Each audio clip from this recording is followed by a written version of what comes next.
నమస్తే మిత్రులారా, నేను మీ శ్రీనివాస్ చౌహాన్ అడ్వకేట్. మిత్రులారా, చెక్ బౌన్స్ కేసులో శిక్ష పడితే ఏం చేయాలి?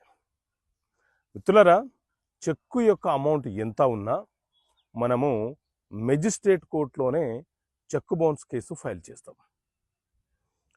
ఈ మెజిస్ట్రేట్ కోర్టుని ట్రయల్ కోర్ట్ అని కూడా పిలుస్తుంటారు.